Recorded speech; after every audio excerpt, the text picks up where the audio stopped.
Welcome to Socializing Security, where every week we have a discussion about security, compliance, and beyond. Our goal is to learn and grow by socializing each week's topic with each other, our guests, and with you. A quick compliance note, this podcast is meant for informational purposes only and should not be considered legal or regulatory advice. We're glad you've joined us, and we hope you'll learn along with us.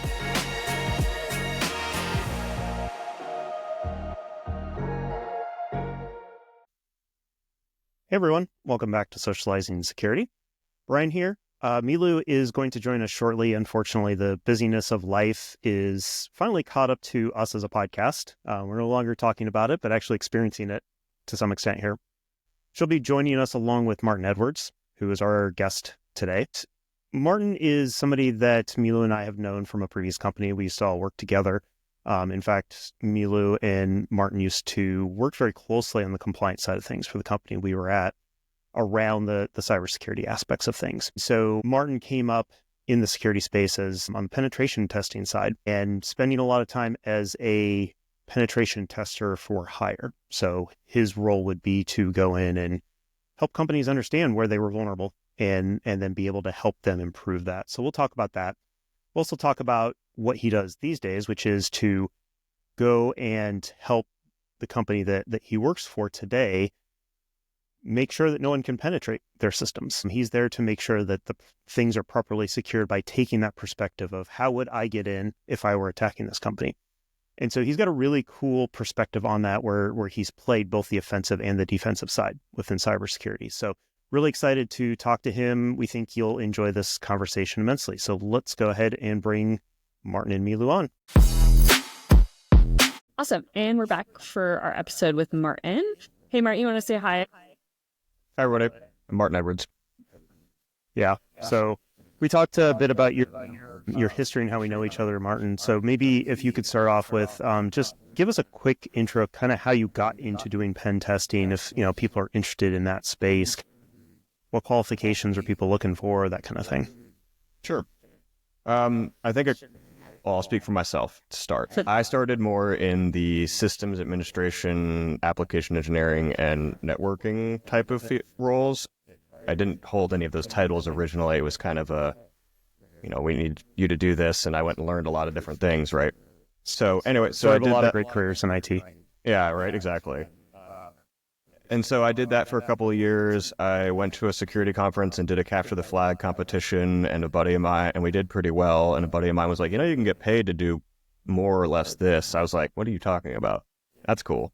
So I had a friend who reached out and had an opportunity for me to do some junior security work internally at the company, including some internal pen tests while I was doing the systems administration work. And that just led to a whole snowball of my curiosity just going absolutely crazy, doing self-certifications, some studying. The company paid for some certs, which I can get to, but certs are helpful, but they're not the be-all, end-all. It's more the experience that you learn along the way, which I think is somewhat a given. But sometimes when I talk to junior folk who are trying to get into the industry, I'm like, don't focus too much on the cert unless HR requires it. Really try to focus on what you can speak to.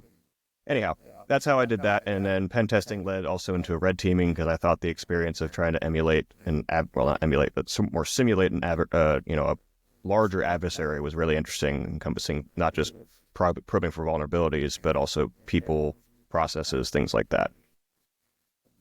And so I did that for a number of years. It was really interesting, but then I got an opportunity to flip sides. So now I'm actually a senior security engineer and I do blue, which is cool because it means that I get to use my experience with the lens of an attacker and as an administrator and engineer to try to do my best to defend and not make people's lives too much of a pain while doing it. Can we really quickly explain the difference between red versus blue for some of our listeners? Sure. And you're going to get a lot of different answers depending on how you ask. But my perspective... Well, I'm asking for your answer. No, of course. So red would be generally any kind of offensive type testing, offensive meaning attacking. So like it could be penetration testing, broader scope red teaming, which could be social engineering or egress controls, things like that. But it also could be things like trying to attack a specific application, like a web app or anything else like that. So it's trying to find security holes by looking in less than conventional ways, right? You're not doing necessarily a code review or things like that. You're trying to get in. more or less. Blue is more this is actually probably maybe even a bit larger, but it would encompass things like secure design and engineering to a degree, security operations. So that'd be more like when you think of a SOC, security operations center. So you have somebody who's monitoring or a team of people who are monitoring for alerts and anomalous activity. And there's also the digital forensics and incident response piece to Blue, which would be that after an incident has happened, people can be brought in to do analysis on artifacts left on the machine to see, was it actually compromised? And if there's enough evidence, find out who, or at least from what IP address, and what happened. So that's a broad idea between red and blue. It's more the ideas between attacking and defending. And in the world that we're on the same side in security, right? So it's supposed to be that red and blue work together. That doesn't always happen, but and then I will caveat that there's more interest in the past probably 5 years in a lot of places with what's called purple teaming, where red and blue basically sit down side by side and watch each other work and stop and talk through scenarios. There's a lot of different ways you can do these kind of things, but the idea of red teaming and blue teaming comes from the military, where they had tactics where there was an omniscient white team who knew what each person was doing and would guide the other to help better train the other teams. So a lot of ex-security people came from the military, and thus why we have a lot of these similar terminologies and ideas. I feel like this was like the textbook definition. So thank you so much. I feel like you just went into way more detail than I was expecting, and it sounded excellent. So thank you. Of course. Awesome. So as we're kind of talking about, obviously, thank you for laying out kind of the experience as a pen tester and kind of how you got into it. I love what you said too about the certifications. I think this like echoes really well to a couple other episodes that Brian and I have had recently, where we're kind of like talking about finding a job in technology, and you have very similar, I think, hiring style than Brian and I both do. So I think we also kind of said the same thing. You know, certifications can be super valuable, but they aren't the end all be all. And you know, if you can get in front of the interviewer and like explain what you can actually do as opposed to like a piece of paper, sometimes that's more valuable. And I think we've probably all gotten jobs like that. Absolutely, especially because, this could be an entire subject of discussion, right? But like a lot of these certs are really expensive. And so to buy that as your own individual, especially if you're new in the field, is kind of crazy in my opinion. Like maybe go get a small cert to show like, hey, I have the initiative and I can get it done. But a lot of times the way I feel is it should be given on the job sheet. Just be like, have it or be willing and able to obtain it within 6 months if we pay for it, right? We literally that's said the way the I same think thing. about it. We said the same thing on that episode. So we were very much, and my thought is like, get your employer to pay for it if you can. So like get that out of them. Now, getting past HR's guardrails in the beginning can sometimes be the fun part of that. But again, I think a whole separate culture conversation we can jump into, but yeah. Nope. Definitely an interesting topic. But I think any conversation with somebody that did pen testing and red teaming in the past has to include a question about what's your favorite story of doing that work. And so I feel obligated to ask that question here up front, just to kind of, what really made that job interesting? That's a good question.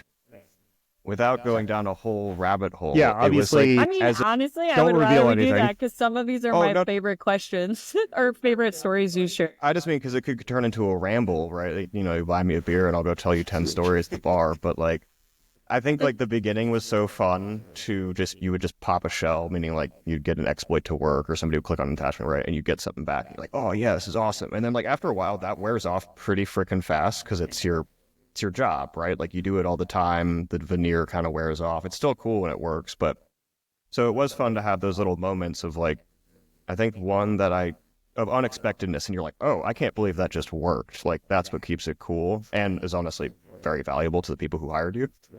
One was I was in an assumed breach scenario, so I was given a virtual desktop with login credentials through their VPN, right? So I was just a typical user, low-level, no administrative access. But I had a virtual machine, so I was able to use that to, I think I initiated a beacon back to my command and control so I could sideload tools that I could load that I couldn't otherwise install because low privileges, which was finding number one for them. And so then I was enumerating the network. I was told to be somewhat stealthy, but if I got caught, the point wasn't really test the SOC's response. It was more to just measure that they saw what I was doing, which was good because they generally did. Anyway, so I found this Cisco phone, and this is nothing against Cisco. It's just there was a voice phone provisioning server. So usually when you plug in a new phone on the network, knows where, there's various ways to do it, but it either knows or is told where to go look to a server to pull down an XML file, and this is important, for its own configuration for things like IP addresses, and if there's network authentication done through Active Directory, another key point for the story, it tells it how to do all that. Now, in this XML file, it's served over a UDP port, and it's sort of like a web server. I think it's a TFTP server, but basically what that means is that you can't just go browse and look and see for files. You have to request the correct file, and if it doesn't exist, it errors, and if it does, it gives it to you. It's very, very simple. So I went to the server after reading the documentation on the vendor's website, pulled down the XML file, had Active Directory credentials in there for this provisioning account, and I was like, all right, cool. And I ran a tool called Bloodhound, which is a super common Active Directory enumeration tool to see, all right, where does this account have privileges anywhere that it shouldn't? Well, it did. There was a shared jump box that this domain user was part of an organizational unit, which is a structure within AD, that gave it local admin rights to one server for some reason. This one server was a jump box used by like 100 other people. That might be exaggeration, but like 50. And when you're local admin, you can do what's called dumping cached credentials, or cached credential hashes in this case. So when a domain administrator, which is like keys to the kingdom, right? So like a DA is like, they can do anything pretty much. Super admin. When any domain user logs into any system, the domain credentials are cached as long as the system has not been rebooted. It's a way for Active Directory to not have to constantly hammer the domain controllers. So it caches this hash. So that way it can do a local comparison instead of having to do the flow to the domain controller and back to you every time. It gets clearer when you reboot. However, this is a key point. This is why you're not supposed to log into other stuff with a domain admin account except to domain controllers by best practice. Super admin best practices. Yeah. And so they didn't do this, and honestly, it's pretty common. Privilege separation's not the most common in my experience. So a domain admins, more than one, had logged into this machine. I'm an admin. I dumped the cache credentials. The cache credentials are in a well-known word list that I go crack. I'm now a domain admin because of a phone provisioning server. And I just was explaining it to the client afterwards, and he just was sitting there going, he had some choice words that he was surprised, shocked, odd, impressed, sort of, and also kind of angry. Not at me, but just like, he was like, really? A phone provisioning server? I was like, first time for me, man. I haven't seen it before, but it was pretty cool because it wasn't a complex attack vector. I read a file and then logged in somewhere else with the creds, right? Like nothing too crazy. It's like finding a passwords.txt, but just the chain of figuring out how it all pieced together was kind of a cool puzzle. Because it was all stuff, it was easy to digest, right? I can explain this to, minus some of the details about how AD works. It's like most people will understand the general principle. And so that's why it was pretty cool to be like, you don't need to have the most gnarly, crazy exploit ever to get to the point where I, can wreak havoc. Or in this case, my task was to try to find and exfiltrate sensitive data that's, financial and things like that to the company. Because once you're DA, that's not the end all. So the company's like, all right, cool. What can you do with it? Why would we care? Which any security person would go, well, anything. But the other thing would be like, well, what can you do before you get caught? So, yeah. Right? And I will say, that was like interesting. That's a wild example, right? Of just like how that was such a low criticality system, right? That you were able to get the keys to the kingdom. I think hopefully our listeners can like really understand what you mean by that. One of the things that I had, so in a past life, as I mentioned, like Morton and I used to do some physical penetration tests in data centers together in a past life. So we have some funny stories even from those experiences. And one of the things that I took away actually from one of the stories that you were sharing, maybe like over beers, I will say, but was very much around like how there was a like trick to the trade where if you were wearing a contractor vest, like that was something that I always took away from with you with some of our physical assessments, where it sounded like it was very effective to get in, like your team members were more likely to get into a data center if they were showing up in like a safety vest with a clipboard. Can you like explain that a little bit? Because that has stuck out as one of the things I always think of from your like best tips. Yeah, totally. For a lot of the physical pen test I was on, I was more usually, I should caveat, I was usually the operator behind the scenes who is the fake person you run a call, the person who wrote the I was the one who wrote the malware and was controlling the C2s, and I would be like texting with somebody and they're like, all right, I plugged it in. And I'm like, all right, cool, I got it. And I say that because I'm not very good at social engineering. I get really Which is nervous. an important aspect of it. Yeah, I get pretty nervous. I don't like to lie to people, so it's you need to compartmentalize. I would be great at this job. And also it's not responsible to show up to a physical pen test after like 3 whiskeys. So like, because then I'd probably be able to do it. Anyway, so one particular job, my team was on site at a large company with a footprint of a large building in a large city is all I'll say. So there's physical security at the front door basically to get in. So this, I guess to your point, Milou, I'll just explain the story a little bit, where basically the 2 team members showed up wearing typical utility worker, like ISP, like internet service provider, like fiber provider work attire. So like some sort of jumpsuit, a high-vis vest, hard hat, a fake badge that they had printed with a badge printer. I won't say which company we faked to be. And with an emergency work order that was like, this is down in the C-suite level of this building. It was like midnight, so they're on skeleton crew, but they're like, it needs to be done before the morning and we're not sure what's wrong, like kind of thing. And so the security guard takes the sheet, looks at it. I was supposed to get a phone call to the Google Voice number that I'd registered and put on the piece of paper that said I was the CTO. I never got a phone call. They just gave him a contractor badge, which is, to your point, Milou, wild. Just like they looked like they should be there. They had a convincing story, all these things.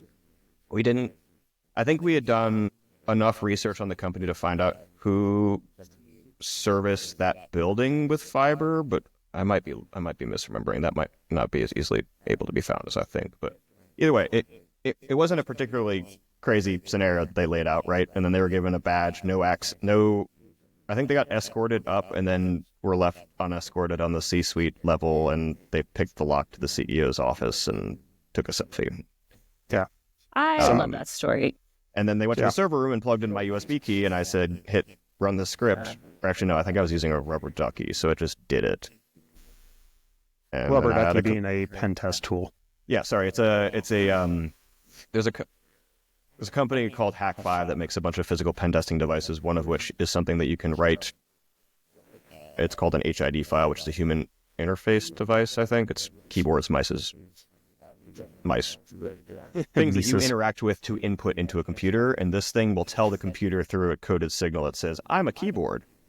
And then it just starts sending signals that the keyboard would normally send, so you could pop up a command prompt window and do whatever you want. So basically it was for the crew who were like, they're really good at this physical pen test stuff, but they weren't like operators and developers, so they didn't actually understand exactly how I had written something. I just said, if you do this and press this button, it should work. Yeah, I like that story because it shows the mix of not only hacking a company, penetrating their systems is not just computer coding, it's not just social engineering, it's not just being able to break through physical security. Like a combination of those is a killer skill set to have in these situations, and makes it really kind of scary. It is, yeah. Although it is also interesting because that landscape changed a lot with COVID. Yeah. Places don't have as much of a physical. I mean, there's a lot of return to office now, right? But it became all of a sudden lots of questions around securing the individuals and being more aware outside of their office. Like, is somebody going to break into someone's home to do this stuff? Probably not. And if it is, it's like a Very big deal, targeted. very targeted. Actually, that's actually like an interesting point that you said about COVID, about thinking. I haven't thought about that. We were pretty good about physical security testing before the pandemic, and then I think after, I haven't seen many compliance team go back to doing their physical security pen testing, and I'm kind of like, or at least their internal testing. But I'm like, have we picked that back up yet? I hope so. My goodness, I hope so. I work for a fully remote company that doesn't have office locations. Mine is too now. There are a couple now, but they've all been significantly downsized. So you'd show up and there'd be nobody there and nothing to plug into. Yeah, I mean, I'll share that just like to that point, right, where you said that you were like, oh, I'm not the best like person to social engineer, and I'll clarify what Martin means by that by just saying like there are certain individuals that are just like more charming, that are just more likely to get into places easily, and we've noticed, like, I'll say from one of the tricks of the trade for doing physical like internal pen tests, right, is women tend to fly through those security reviews. My most successful failures in terms of like catching our third-party vendors like with lax security policies happen when we had women visiting data centers, because those spaces are not used to having women. They're just not used to them. Yep, it's unfortunately it's a difficult subject to talk about because it's a bit, well, you end up basically just you're purposely exploiting everyone's biases. Yeah, it's all about the biases. I personally have walked out with servers with customer data on them, and security guards have opened doors for me. I'm not kidding. Well, it's the whole act like you belong. Yep. And fake it till you make it. Yeah. So I want to take a bit of a business spin on this conversation and talk a little bit about if I'm a company looking to hire a pen tester, or do I need to hire a pen tester? Do I need to hire a third-party firm? Like, as companies start to think about wanting to test their security, whether it be physical, whether it be virtual, I guess what recommendations do you have for people that are trying to build out a program or want to run these kind of tests? Like, what are the things that they need to be aware of? Well, there's a very lot. Open-ended question, I know. Yeah, okay, so to your start about starting it, usually what's going to, in my limited experience of, we already had these scopes, the company I work at, when I switched to Blue, but often what will happen is it's being driven by some sort of compliance need that, especially for small businesses, maybe didn't exist before, right? But now places grow, or they're handling certain types of data now and things like that. So one thing I will say is security should always complement compliance, but compliance should never drive security, first of all. These are fighting words. No, I'm kidding. I'm kidding. Martin and I are very aligned on these. This is why we worked so well together in the past. So I 10,000% agree with what you just said. Yeah, and I say that just because I think that's a really important thing for folks to know, is that compliance lays out a set of things that should be done, but does not lay out how they need to be done or exactly how you need to do them, right? So it is picking how it's best done for your company and your business needs and how you run your business, right? So, and I say that because I've been in the situation before of butting heads with people where it's like, no, I will comply with that, but you're not the one who's going to tell me how I'm going to get it done. I mean, we've I'm going to present to you how I'm going to do it. Well, yeah, but it's like, I'm going to present how I want to do it, and then let's make sure that lines up with whatever compliance frameworks or audit things that we need to get done. So yeah. I think I can add to it a little bit from like the compliance officer like hat, and then we'll dive into like the scoping and everything and getting the value out of the pen test, because I think you'll have a lot out of that portion. But for the most part, right, like penetration tests are a standard requirement for a lot of pretty mainline security standards and security frameworks. So like SOC 2, ISO 27001, both of those require at least annual penetration tests. I will say I've currently just noticed auditors are starting to ask for every 6 months, which is great. I love to see that. So there's some trends that now it's not, the baseline standard might say every 12 months, but now auditors are starting to be like, I really think you should be doing them once a quarter, every 6 months, which is interesting because penetration tests are also very expensive. So I think I was Martin's about to feedback on that. They're very expensive. I mean, usually minimum like $400 an hour of testing time, and testing does. I mean, I'm just throwing a number in the dark. It's been a while since I've had to actually. That's above my pay grade. It's like whatever. I'm just saying. But my point being is that also remember people. It's important to remember that this is scoping time is paid time. It's administrative costs for the consultant or whoever is working for you at that time, and they could be doing something else, right? So there's that planning time, spin up time, everything to start the engagement, and then afterwards the report writing is also billable time. But the company is going to tell you total number of work hours, but it's like, okay, if you only need a week of testing, it's going to be probably 2 weeks of work, right? So it's like you're not paying for 40 hours, you're paying for 80 hours, or whatever it might be, but it's not just paying for the testing time. Classic iceberg time. Yeah. I think that's good clarification. And one of the things I think when we think about once you get the report, because, Brian and I, we can continue the conversation about like because we've been doing a lot of episodes recently about like compliance frameworks and compliance requirements. And yes, so most of our standards say you have to have an annual pen test. When you get when you've signed up and you're one of the stakeholders on the team, right, that's actually going to be helping the external assessors like get access, if we're talking more on like put your blue hat on versus the red hat, what do you feel like are your kind of like tricks of the trade for getting the most value out of those assessments?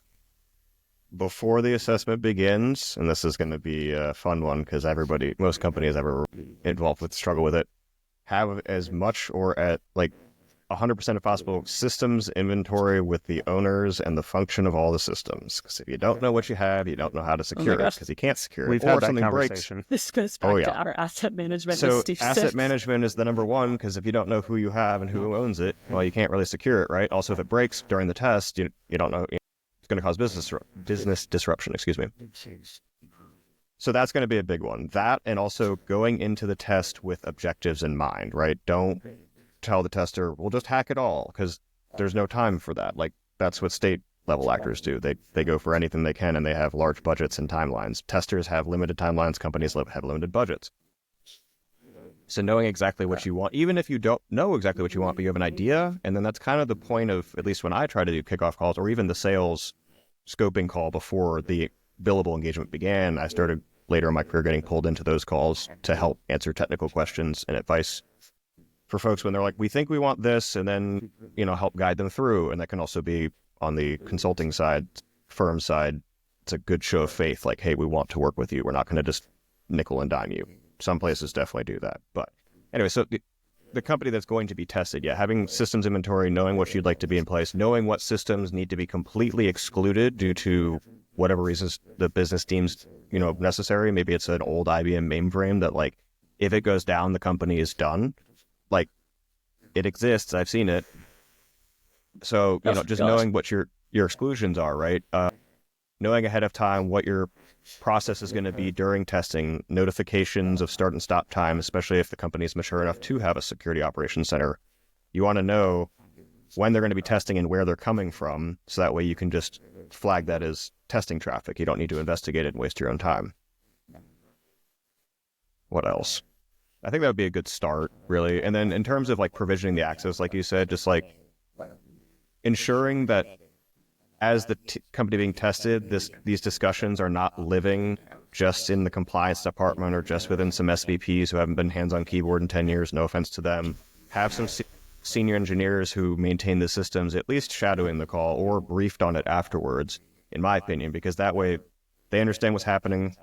They can provision access however that's deemed necessary. There's lots of different ways to provision access. It could be jump boxes with VPNs, direct log into a VDI, or a virtual desktop interface.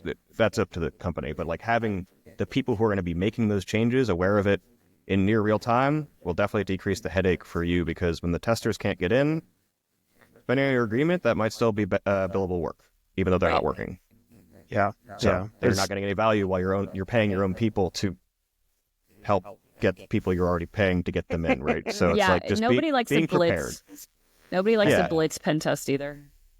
No, also people don't like finding out what's happening when you haven't been told. Well, this is, and that all goes into what you really want to test. Like, if you want to test your SOC's ability to discover and react, you don't really want to tell them. Like, somewhere in the management chain, they should know, I would assume. Yes, but like usually in my experience, it would be make sure the SOC manager knows, but don't tell any of their people, and act normal if they're like, hey, we have a triage event, and it's like, okay, great, let's run with it. Like, just keep them running as possible. But I agree with you. It's like, if you're testing people and processes, that is a little bit more contained for sure. Yeah. And also, if you're trying to provision somebody for something like that, it could be interesting, because if you do have a very mature team and system, they're go, it's this new virtual machine. Yeah, that's a good point. Yeah, with a mature organization that's going to have flags go up on things like that, then generally you're going to know if those processes are pretty good. Like, you don't necessarily need a pen tester to know that there's a new virtual machine that pops up and flags and klaxons go off because of that.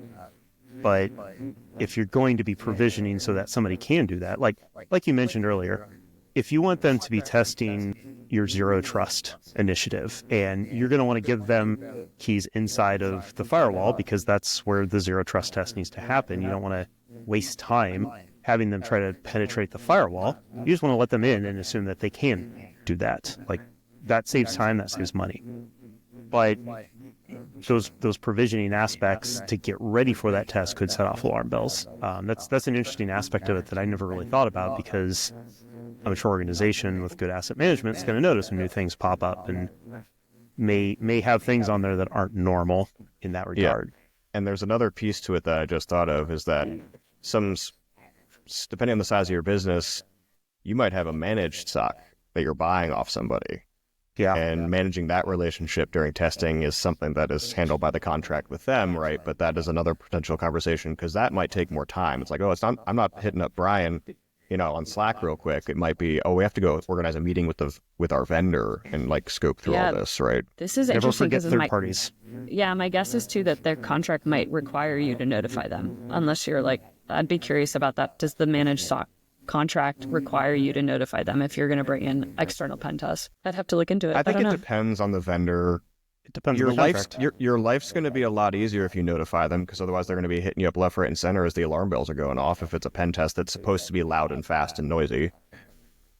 Yeah, So. yeah. Never forget those third parties, because they're there for a reason. Like, you're paying them money for a reason to be involved in your environment. So, maybe they become part of your red teaming in that situation. They're part of, we want to test our own business processes. Let's have our managed SOC do certain things that the business should recognize as not being good, and being able to kind of test your third party aspect of things too. There's so many different permutations that you could potentially go with on a contract like this.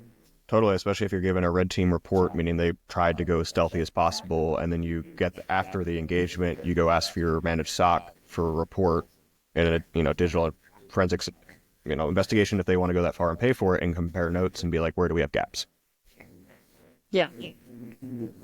Well, this I think for me was like one of the quickest recordings we've ever had. So for me, the time flew by, and so I was like, whoa. But Martin, we like to just kind of round out our guest interviews with kind of the same question to just get some better consistency. So the question that we normally ask is, I had a CTO recently say that he believes that the fight for privacy is dead, and that we are very much now in the fight for security. And I would love to just get your thoughts on that. Do you still think there is a fight for privacy, or is it very much the fight for security now? It's funny that you told me what somebody else said, so now I'm trying to unseat that.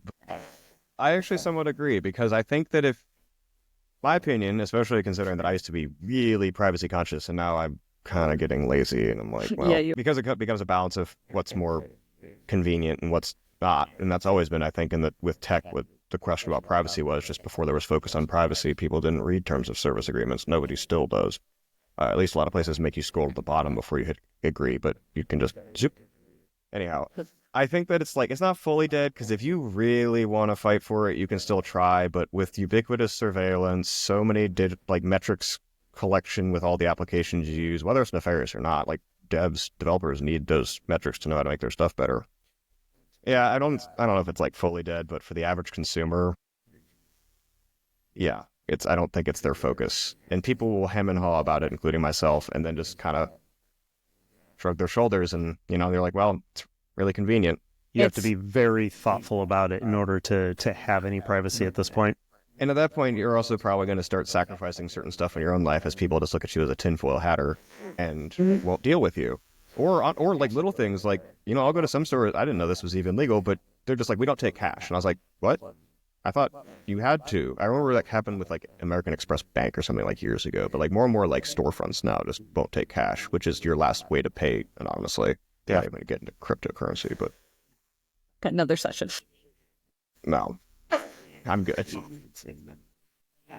Anyways, but my point being is the choices that you used to have maybe 10 years ago to remain a little bit more anonymous. Your car, you don't have a smart car, a car that can connect to anything. It's like, I was having a conversation last night with my friend. I was like, the only thing that's programmable in my house would be like the old laptop I use as a game server for my friends. Like, my house is dumb. While he was sitting there debugging why his fridge wasn't working. And I was just like, I don't want an appliance with an API, man. Like, and honestly, that's because I'm lazy too. It's like, it's privacy. I don't want my fridge connection to the internet, but also I'm just like, if it needs to be 2 degrees colder, I'm going to walk over, push down twice and walk away. Like, I don't want to have to fix. It's not. I already have enough to do at work. Yeah. This is where, as practitioners, we vary widely in our personal risk tolerance for like privacy and technology. I think even across the three of us, we would all score very differently. Yeah, and probably score differently based on what we say versus what we actually do. Yeah, totally. But to your question, Milou, I think that it's like there's still some options. I think they are starting to dwindle as more of tech just hooks its way into all of our lives more. I mean, even, when I travel in other countries on public transit, they're like, you could pay for the bus with cash, or you can get a tap card and not hold the line up. And you're like, well, I'm going to get the tap card, right? Like, yeah, which is tied to my credit card. So they know where I bought it. It's like, who cares? So whatever. I'm a tourist. It doesn't matter, right? But it's still, some people might care a little more. So I think it has shifted more to security. Like, how can you do all the things that you need or want to do as securely as possible? Make sure that, we can't control what large corporations and governments do with data, but you can at least try to be secure and not let other nefarious actors go with it. Love it. Let's end there. I love that. Yeah, awesome. Well, Martin, thank you so much for the time. We really appreciate it. It's a pleasure having you here. Great conversation with Martin. I hope you all enjoyed that as much as Milou and I did. I know, again, Milou isn't able to make this part of the recording either. So you'll just get my reflections on it. Some of which we talked about in line pretty well. But, with any career in IT, one of the things I really took away from Martin is that curiosity is what makes a career in IT fun and exciting and successful.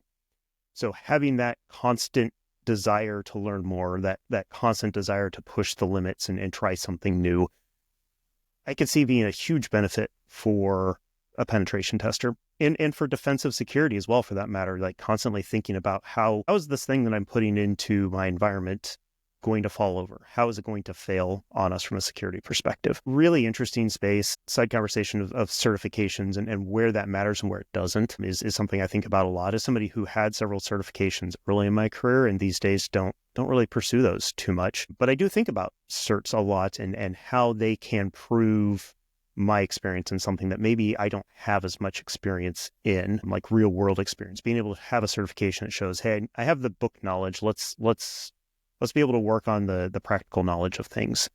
I really like the fact that asset management came out again. So we had that conversation previously with Steve Sims on an earlier episode. So if you haven't listened to that one, I highly recommend that one, because it's really the basic. Like, if you don't know what you have, you can't protect it, is something I like to repeat ad nauseum to some extent.